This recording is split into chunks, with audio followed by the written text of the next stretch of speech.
ঢাকা বিশ্ববিদ্যালয়ের ছাত্র রাজনীতি নিষিদ্ধ ইস্যুতে হল প্রভোস্ট স্ট্যান্ডিং কমিটির সঙ্গে বৈঠকে বসেছেন উপাচার্য ডক্টর অধ্যাপক নিয়াজ আহমেদ খান ও প্রক্টর অধ্যাপক সাইফুদ্দিন আহমেদ। শনিবার দুপুরে এই বৈঠক শুরু হয়।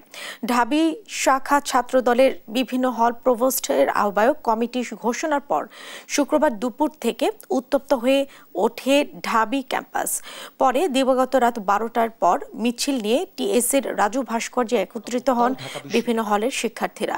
দাবি জানান ছাত্র রাজনীতি বন্ধের। পরে উপাচার্যের বাসভবনের সামনে জড়ো হন আন্দোলনকারীরা। শিক্ষার্থীদের তোপের মুখে ছাত্র রাজনীতি নিষিদ্ধ থাকবে বলেও মৌখিকভাবে জানিয়ে দেন উপাচার্য অধ্যাপক ডক্টর নিয়াজ আহমেদ খান।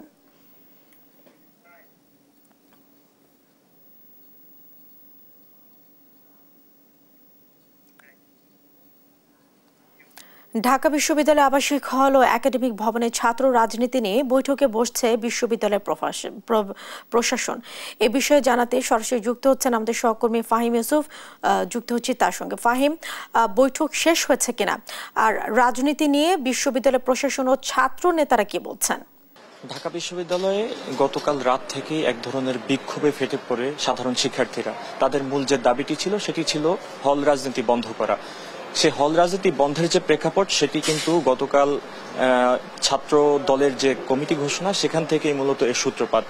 তো আমি যদি একটু বলে রাখতে চাই যে গতকাল রাতেই কিন্তু প্রক্টর এবং ভিসি মহোদয় কিন্তু ইতোমধ্যেই জানিয়ে দিয়েছেন যে সকল ধরনের হল রাজনীতি ঢাকা বিশ্ববিদ্যালয়ে বন্ধ থাকবে, যেমনটি 2024 সালের 17 জুলাই ঘোষণা দেওয়া হয়েছিল।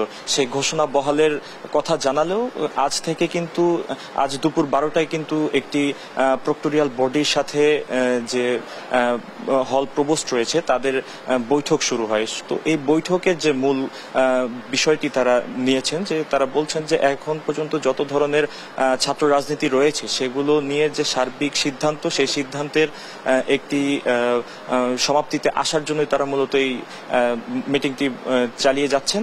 তো তাদের মতে এর পরে ভবিষ্যতে ঢাকা বিশ্ববিদ্যালয় ক্যাম্পাসে হল রাজনীতি কেমন হবে এবং সার্বিকভাবে যে ছাত্র রাজনীতি, সেই রাজনীতির যে চিত্র থাকবে, তো সেটি কেমন হবে সেটি কিন্তু মূলত তারা এখানে সিদ্ধান্ত নিচ্ছেন। এবং তারা জানান ভবিষ্যতে বিভিন্ন ছাত্র রাজনৈতিক দলগুলোর সাথেও কিন্তু ধাপে ধাপে মিটিং সম্পন্ন হবে। সেই সম্পূর্ণ মিটিং এর কয়েক ধাপের যে মিটিং সেটি শেষ হওয়ার পরেই কিন্তু একটি সিদ্ধান্তে আসবে প্রশাসন যে ছাত্র রাজনীতির যে চিত্রটি সেটি কেমন হবে।